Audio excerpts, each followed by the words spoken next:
Hello friends, साथियों इस topic में हम बताने वाले हैं ऐसे कानून के बारे में जहां पर बेटियों को पैतृक संपत्ति में हिस्सा नहीं मिलेगा और उनके साथ भेदभाव हुआ है। मैं जो भी कानून दिखाऊंगा मैं आपको विद प्रूफ के साथियों बताऊंगा मैं आपके यहाँ पे। साथियों मैं बात कर रहा हूँ, इससे पहले मैं एक चीज़ आपको और बता दूँ कि यदि आप कोई भी लीगल एडवाइस लेना चाहते हैं या इस आदेश की पीडीएफ लेना चाहते हैं या कोई भी ड्राफ्टिंग या मान लीजिए उत्तर प्रदेश में जमीन खरीदे डॉक्यूमेंट्स वेरिफिकेशन करवाना चाहते हो, जमीन विवादित तो नहीं, तो करवा सकते हो। कॉन्टैक्ट नंबर वीडियो के डिस्क्रिप्शन में मेंशन किया गया है।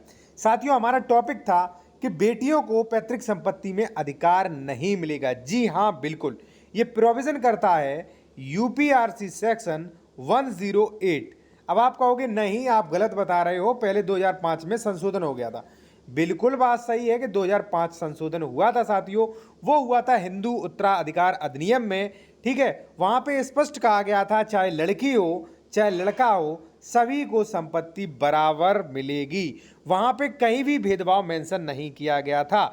लेकिन साथियों अगर आप उत्तर प्रदेश से हैं तो उत्तर प्रदेश राजस्व संहिता जहां पे कृषि संबंधी कानून जो होते हैं इनका लोकल लॉ होता है, वहां में स्पष्ट जो है वहां पे जो लड़कियों के साथ भेदभाव किया जाता है। चलिए अब मैं आपको विद प्रूफ के बता देता हूं। साथियों यहां पे आप देखिए, यहां पे क्या है, सेक्शन 108 कहता है कि जब किसी पिता की मृत्यु हो जाती तो उसकी संपत्ति कैसे बटेगी, किस किस को मिलेगी वो जान लीजिए। ठीक है, कब?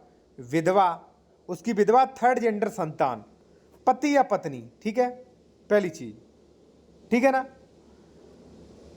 अविवाहित पुत्री, साथियों यहां पे देख सकते हैं स्पष्टीकरण हो गया, अविवाहित लग गया है आगे, शादी नहीं हुई है वो पुत्री।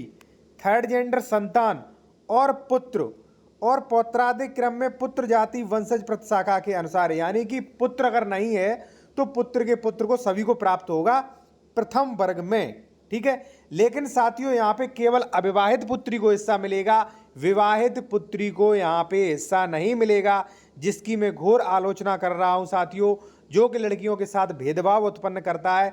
क्या लड़की शादी करने से लड़की लड़की नहीं रहती? क्या उसका वो पिता नहीं रहता? मैं इसकी घोर आलोचना कर रहा हूं। ठीक है, अब साथियों आप कहोगे कि तो क्यों नहीं मिलेगा? देखिए अविवाहित पुत्री का ही लिखा है।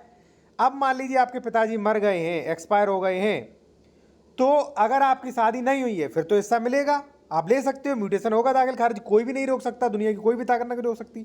ठीक है, अब साथियों विवाह हो गया है अगर पुत्री का तो हिस्सा नहीं मिलेगा। क्यों नहीं मिलेगा? प्रथम वर्ग में है ही नहीं। दूसरी वर्ग में मान लीजिए पिता का फर्स्ट वर्ग में कोई भी नहीं है, ना उसकी विधवा है, ना कोई पुत्र है, ना विवाहित पुत्री है, ना कोई पुत्र का पुत्र है, फिर भी साथियों अविवाहित पुत्री को नहीं मिलेगा, फिर भी उसके माता पिता को मिलेगा। बताइए कितना घोर अन्याय एक विवाहित लड़की के साथ हो रहा है। फिर उसके बाद अगर मान लीजिए उस पुरुष के माता पिता भी नहीं है फिर विवाहित पुत्री को मिलेगा, तब जाके कहीं विवाहित पुत्री को लास्ट में मिलता है। साथियों एक चीज और, यदि आप मुझे ट्विटर पर या सोशल मीडिया पर फॉलो करना चाहते हैं फॉलो कर सकते हैं, अकाउंट्स की लिंक वीडियो की डिस्क्रिप्शन में मिल जाएगी। और यदि आप लीगल एडवाइस लेना चाहते हैं, इस कानून की पीडीएफ लेना चाहते हैं तो ले सकते हैं। कॉन्टैक्ट नंबर वीडियो की डिस्क्रिप्शन में मेंशन किया गया है, डायरेक्ट कॉल मत करिएगा, व्हाट्सएप पे मैसेज करिए, वहां पे आपको समय दिया जाएगा।